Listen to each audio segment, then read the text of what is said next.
Nobody tells lies in church. Welcome to the back row.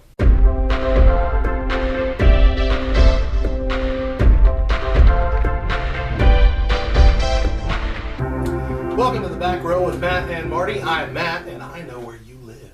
Oh, and I'm Marty. My jeans have pockets.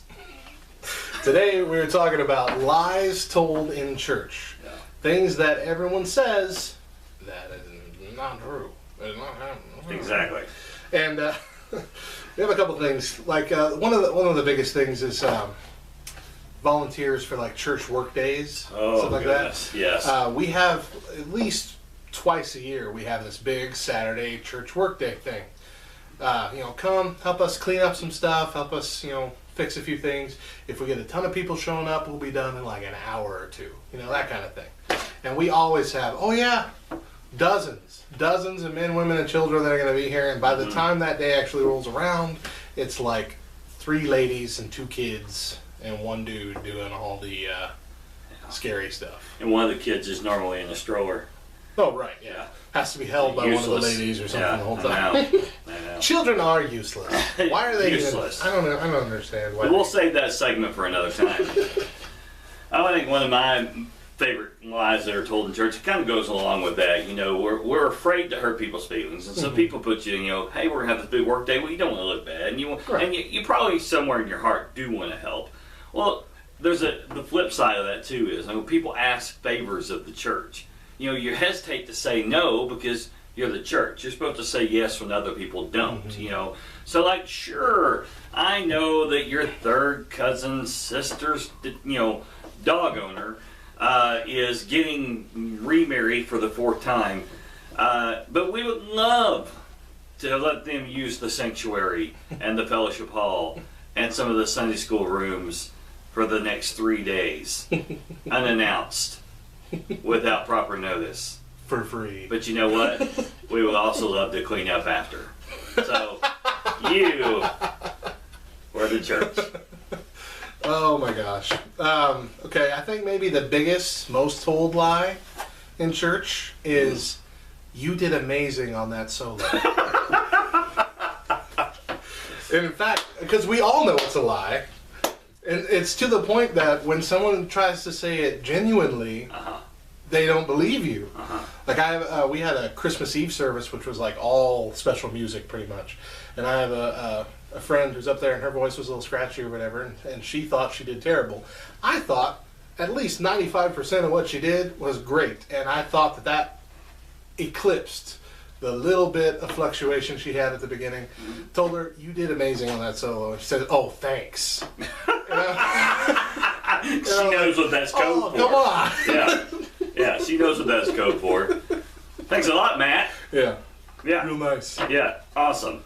Let's have a hashtag party. Ain't no party like a hashtag party.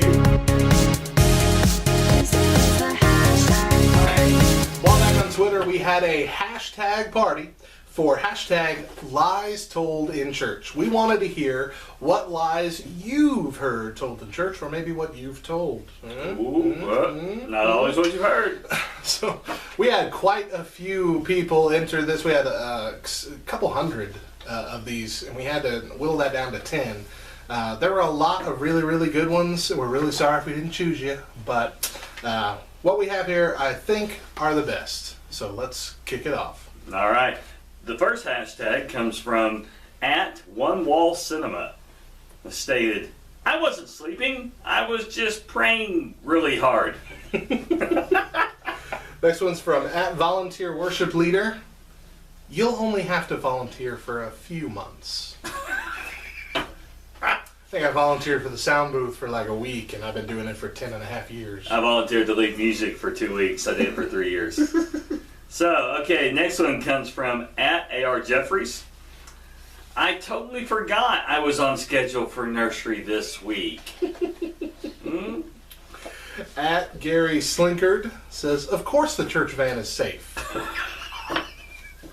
Why would you even doubt that? Ignore that strip of duct tape. 3 wheels is plenty, okay? All right, the next one comes from @Teak84. Says, I really think the volunteer worship leader is getting better. Yeah. I don't want to say anything. I know he only volunteered to do it for 2 weeks, and he's been doing it for 3 years, but I think he's getting better. At Superfly says, when a visitor sits down in my spot, I say, no, it's fine. I don't mind. It doesn't matter. It's no big deal. Ignore the contempt on my face. Okay. I just have my initials monogrammed on the side of the seat, but it's fine. It's okay. I pay for it. You're sitting on my Bible, but it's good. It's good. I'm in church. Okay. Next one comes from at Stumbling Block. All right. It says, I'm not trying to start an argument. Except you are. Yeah. You're always trying. Like saying, I don't want to be a know-it-all, but here's everything that I know, and it's all of it. It's all of it. At Miller Simul. You know who you are. Oh, we love having the kids in the worship service. It's that young life. Bring all your babies. No, it's okay. He's crying. That's fine. That's joy to the Lord. That's right exactly there. Right. I don't want to hear myself think. And besides, we're recording this service. You can buy a copy for $1. Yeah, exactly. Up the screen. All right. Last one for me comes from at Social Amateur. I like that name. It says, I don't care how many people show up. It's about quality, not quantity. My pastor has said that from the beginning since he got here. Yeah. And he always has to qualify it every Sunday. He's all, not that it matters or I care, but how many people were in church today? It's like, yeah, it doesn't matter. No problem. You don't care.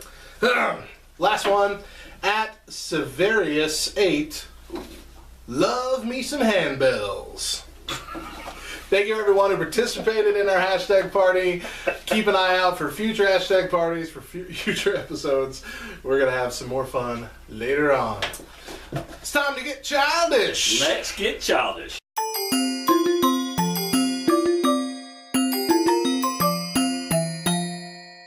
All right, this segment of Get Childish, we're joined by our friend, Mr. Potato Head. All right, the object of the game is this.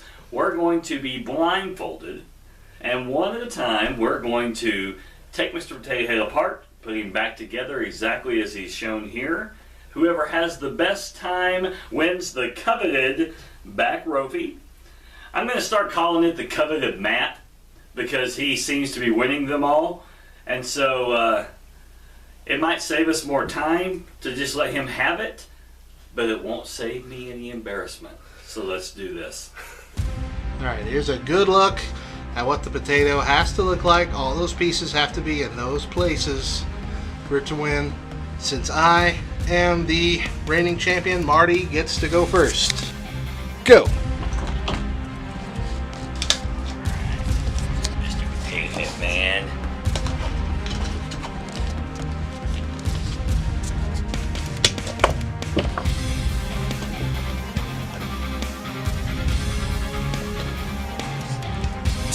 Hell no, if that's where it belongs, that's where it's going.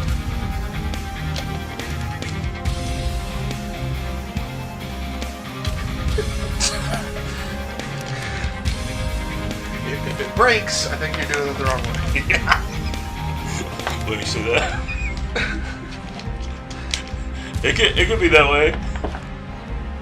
That's it.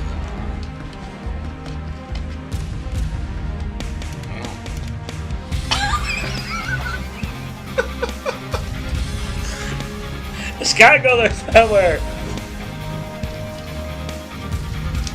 Right? I'm not gonna help you here. Okay. Let's see. Yeah, okay, that feels like a nose. Mustache. Together. Okay. And ear. Another ear. Okay, I got it? Yep. Alright. Up. Nice. All the pieces in the right place.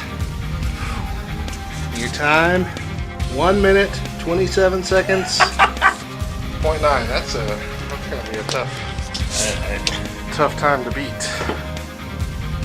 Alright, taking a look at the time, and go.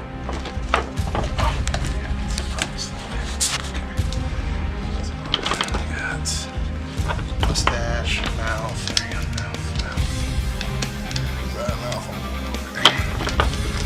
mustache, nose.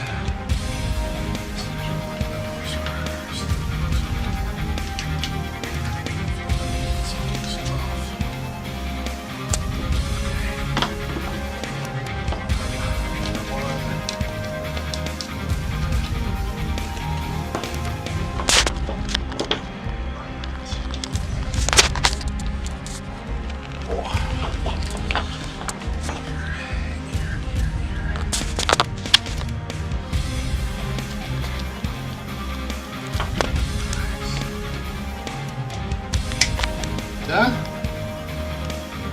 Yep. Woo! And Eat it? oh my gosh, you smashed my time. You had 31 seconds left. Yeah! Alright. Okay, that's it, folks. You saw it. Matt wins again. I believe that he is 5 in a row right now. And I'm going to give him the coveted back Rofi. Present it to him. In my head, though, I'm calling it the coveted Matt Rofi. And there you go. That's wrong.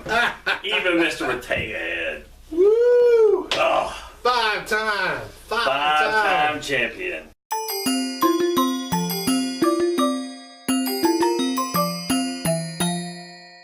Thanks everyone for watching. For more, check us out online at backrowonline.com or on Twitter at backrowonline and at backrowbeliever, or our personal accounts. Everything's in the description below.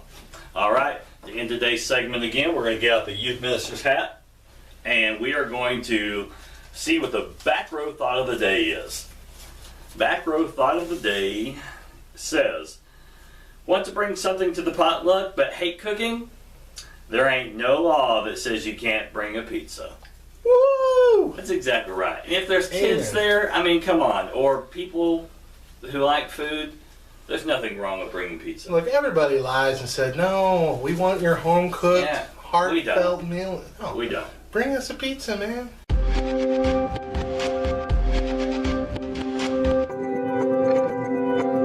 My brother, he really needs to be back in church.